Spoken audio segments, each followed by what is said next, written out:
Hello, and welcome to Virtual Concert Hall's live music channel. My name is Chris Au, and I have with me the amazing Dr. Anna Ouspenskaya, and we'll be co-hosting today's show. Thank you, Chris. It's great to be back on this journey, exploring even further with the Beethoven Symphonies, narrated by Lawrence Rapchak. Yes, and this is part 4 of the documentary on Beethoven's Symphony No. 4, written and narrated by Lawrence Rapchak, created by New Media Productions Worldwide and Virtual Concert Halls, and produced by Architects of Music. Yeah, if you like numbers, 4 of 4. That's our chapter today. Exactly. It's quite a mouthful, actually. Yeah, to say. And this incredible collaboration is a blessing of my own career, venturing into film production with wonderful partners on this project. And thanks to our very shared passion for bringing musicians and music projects and events in real-time live events, film projects, and everything connected with music from around the globe.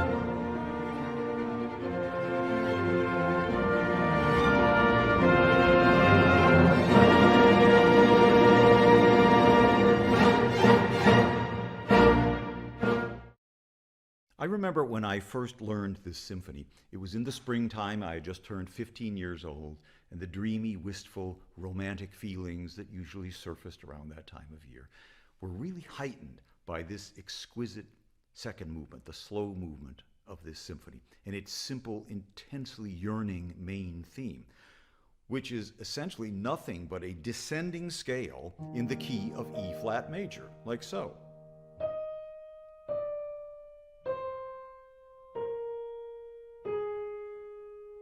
With one note that reverses, but then it continues descending. That's all. What could be more basic than that? But with Beethoven, simplicity is often the basis for the sublime.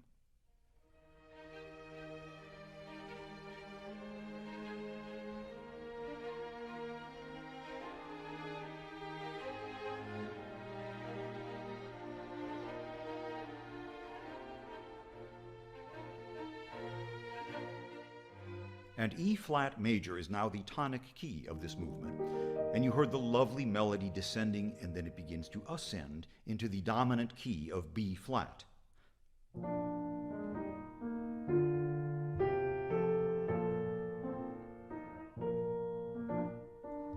But you may have also noticed that the texture wasn't entirely smooth and lyrical. The second violins were keeping time in a way, with a gentle but insistent clipped rhythm.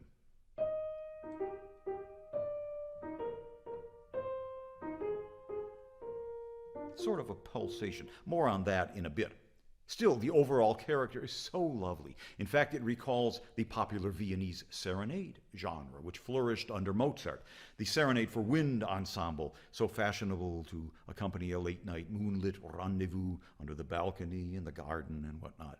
So often, serenades were in the mellow key of E flat major, which suited the wind instruments very well.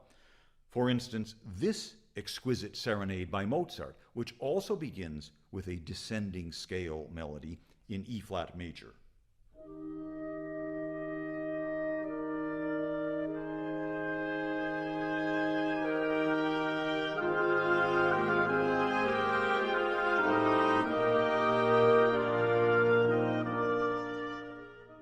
But Beethoven's exquisite lyricism has a certain intensity to it, since that clipped rhythm that I mentioned is an essential part of the music. In fact, this second movement begins with an introductory measure of this rhythmic motive alone.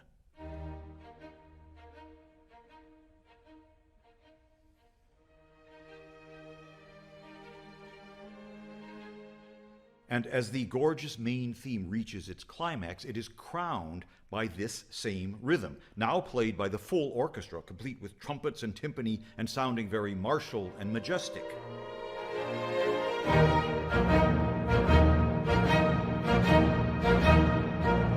So we have an unusual combination of exquisite romantic beauty and this insistent martial ceremonial fanfare motive.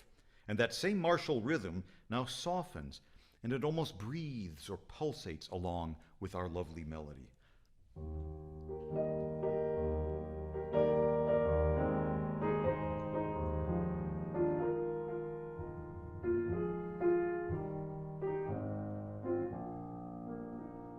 What is additionally significant here is that this martial rhythm has its own counterpart, like the opposite side of the coin. It's a very florid figure that's usually based on the tonic triad of E flat major, like so, which also crowns the main theme with its grandiose flourishes.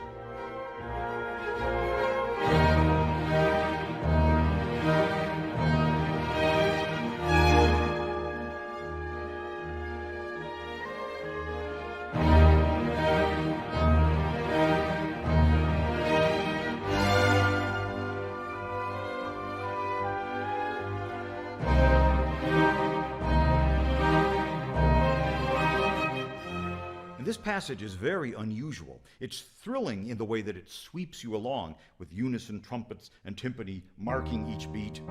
Yet it seems a little incongruous in the midst of this very serene and gentle music. And as the main theme continues to unfold, this florid motif develops right along with it. It embellishes the theme in the woodwinds like so.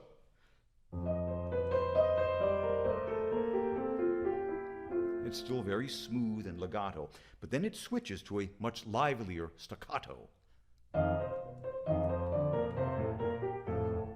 So we have this serene, lyrical main theme in combination with the martial rhythm, ba-bum, bum, ba-bum, which then switches to this luxuriant, flowing figure. And all of this creates a continual sense of motion and rhythmic vitality in the music. Here is the entire passage.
Well, I want to just pose a question to you, Dr. Anna, after hearing all that.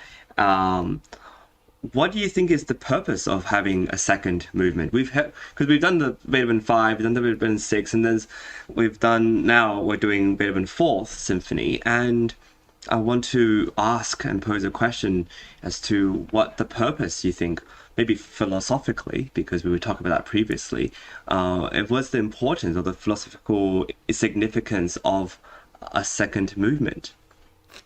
You mean a second movement in general for Sorry, like an adagio slow movement. Yes, adagio slow movement. In general, it's part of any symphonic cycle, right? Yeah, exactly. That's a awesome question. I love it.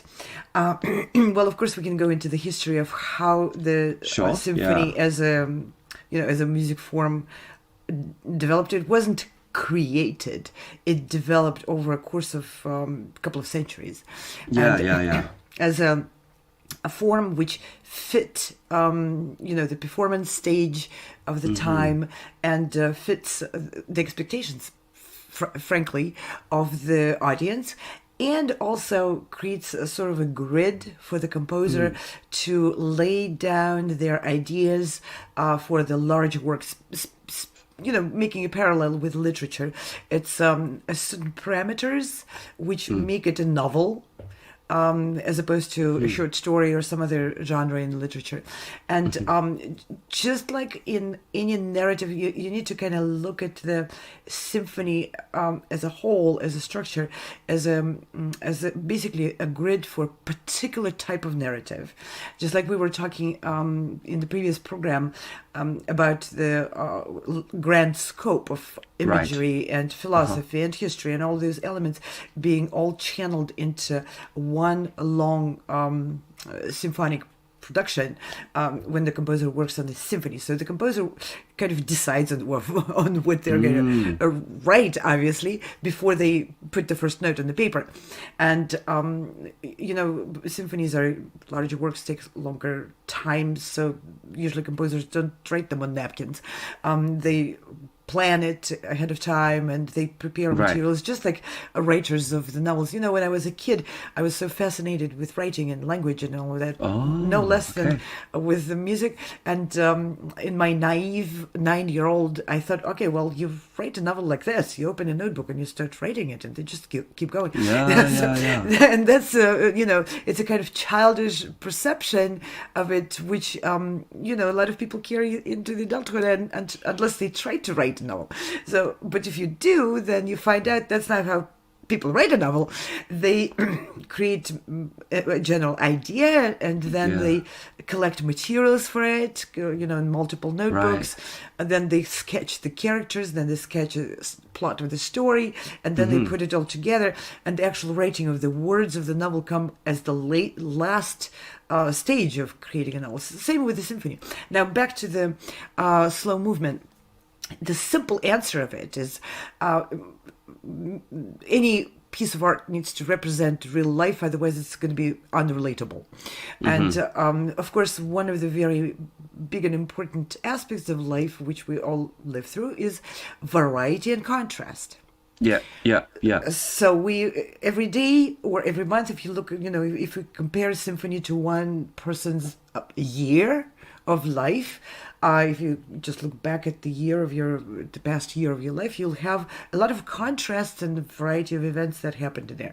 And some of them will be turbulent, some of them will be romantic, dramatic, tragic, painful, and some of them will be philosophical, kind of inward moments of maybe self-searching, however people call it. Some people call it prayer, other people call it meditation, whatever you call it. But those inward moments of calm, maybe calm in terms of physical and other activities, not flying the air, flights from between different countries, but just being physically reserved, but being inwardly very active and going in depth in oneself, and searching for some deep philosophical answers or maybe moral answers, whatever they are.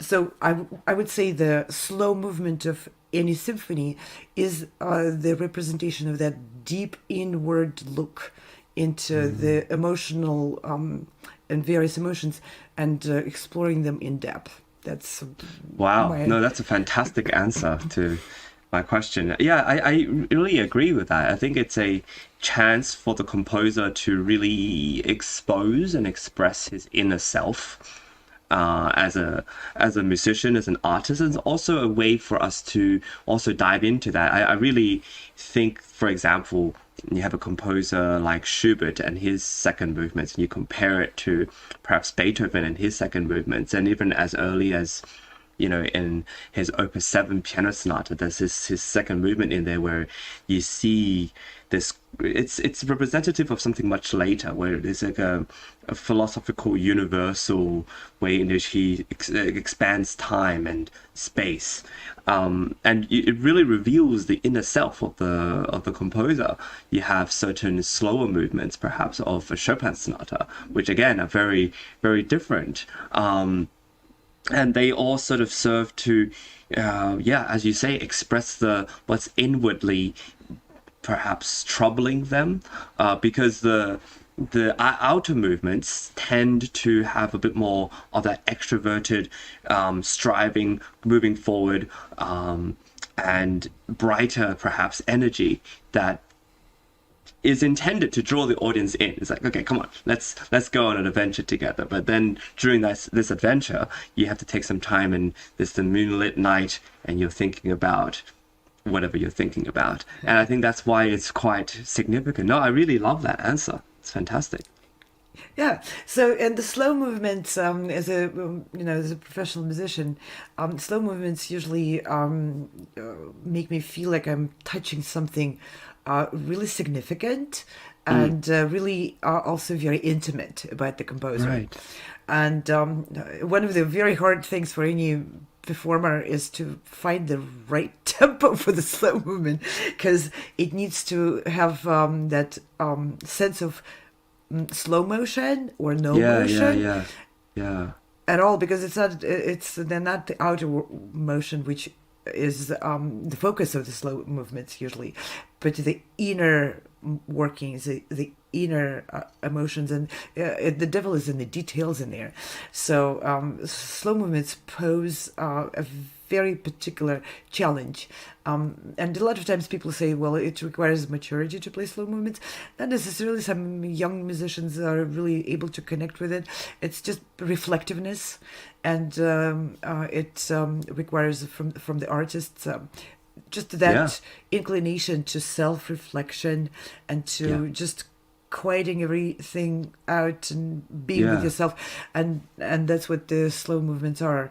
And some of them have a very laconic, very limited amount of material in there, and it's following that small, seemingly insignificant changes, nuances. It's very nuanced. Yep. It's also a chance, I find, to it's a challenge for the performer technically as well. Not to dive too much into the details of it, because it differs depending on which instrument you play. But the kind of touch, the kind of approach you have to the notes, that kind of attention to detail, as you said, but also the expressivity of the note changes.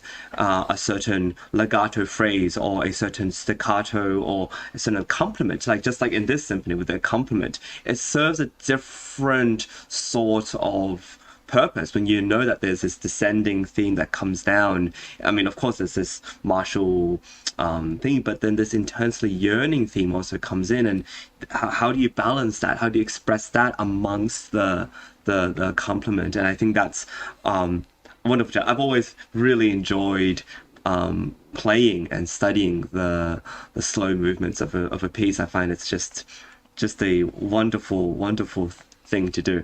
Yeah, it's a journey.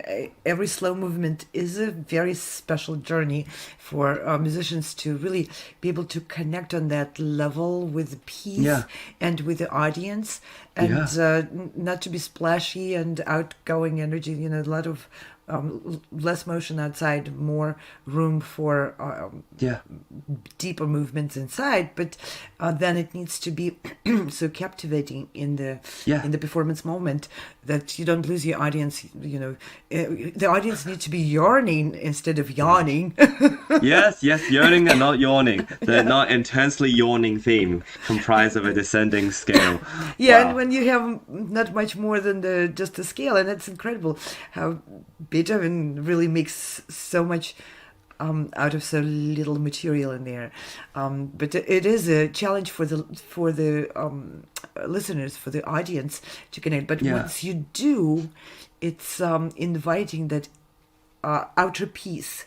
And that ability to really go deep and maybe learn something eternal about ourselves.